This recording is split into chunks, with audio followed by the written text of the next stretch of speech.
దాన ధర్మాలు చేస్తే ఆ, పోవు. దానాలు ధర్మాలు అవి అది ఏంటంటే ఆ, ఇంకొక స్టోరీ చెప్తాను. ఆ, ఒక ఆయన ఉంటాడనమాట. ఆయన ఏంటంటే ముంబైలో ముంబైలో ఉంటాడు. బాగా కొంతమంది ఏం చేస్తారంటే మర్డర్లు చేసేవాళ్ళు. ఆయన రాత్రంతా దొంగతనాలు చేసేవాడంట. అందరినీ కొట్టి తీసుకోవడం, డబ్బులు దోచుకోవడం అవన్నీ చేసేవాడు. పొద్దునంతా పుణ్యాలు చేసేవాడు. అంటే నేను చచ్చిపోయాక నేను నరకంలో పోవద్దు, నేను స్వర్గంలో జీవించాలనే ఉద్దేశంతో ఆయన ఏం చేస్తాడు, రాత్రంతా దొంగతనాలు చేయాలి, అందరి దగ్గర డబ్బులు గుంజుకోవాలి, అన్ని పాపాలు రాత్రంతా పొద్దునంతా కరిగించుకోవాలి కదా. ఆ కరిగించుకోవడానికి ఏం చేస్తాడంటే పుణ్యాలు చదువుకునే వాళ్ళకి బుక్స్ ఇప్పియడము, స్కూల్ ఫీజులు కట్టడము, అన్నదానాలు చేయడము. అయితే ఆయన చనిపోయిన తర్వాత అడుగుతారనమాట. అంటే ఇద్దరు వ్యక్తులు ఉంటారు. వాళ్ళు చనిపోయి పైలోకాలకు వెళ్ళిపోయిన తర్వాత ఉన్నతమైన లోకాలకు వెళ్ళిపోతారు. వెళ్ళిపోయిన తర్వాత అక్కడ ఏమనుకుంటారంటే ఒక అంకులు చనిపోయాడు కదా, ఆయన కూడా ఇక్కడే మనకంటే మంచి ప్లేస్లోనే ఉండుంటాడు, ఆయనను వెళ్ళి వెతుకుదామంటే ఎక్కడ ఎతికినా దొరకడు. ఉన్నతమైన అక్కడ ఎవరిని అడిగినా చెప్పరు. స్వర్గంలో వెళ్ళినా చెప్పరు. 5 కింద మొత్తం నరకాలే ఉంటాయి, 5 పైన మొత్తం స్వర్గాలే ఉంటాయి.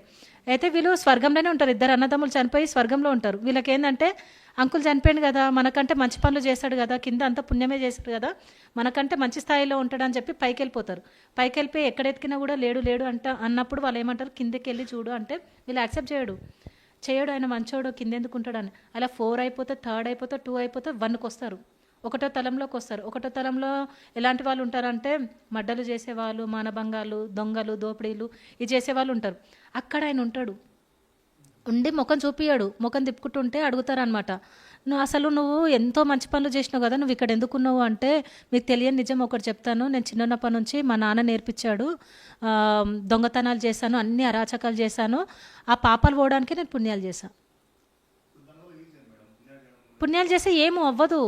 ఇప్పుడు నువ్వు తప్పు చేసావు, నేను ఇంకోసారి తప్పు చెయ్యను అంటే అది ఆడికిపోతుంది.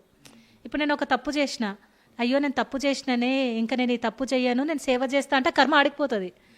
లేదు, అది తెలిసి కూడా నువ్వు మళ్ళీ తప్పు చేసుకోవాలని రాత్రంతా తప్పు చేయాలి, పొద్దంతా పుణ్యం చేస్తే నీకు ఎక్కడ కర్మ పోతుంది? పోదు. ఎక్కడైతే మన జ్ఞానం ఎప్పుడైతే పొందుతామో ఈ కర్మ దగ్ధం అవుతుంది అంతే. ఎప్పుడైతే ఇది జరిగింది కదా, ఇది నేను తెలియక చేసిన, దీన్ని ఇంకా నేను మళ్ళీ చెయ్యా, నేను ఇలాంటి వాళ్ళకి సహాయం చేస్తాను సరెండర్ అయిపోతారో కర్మలు దగ్ధం అవుతాయి. ఆత్మజ్ఞానం ఎప్పుడైతే పొందుతామో పోతాయి అవి.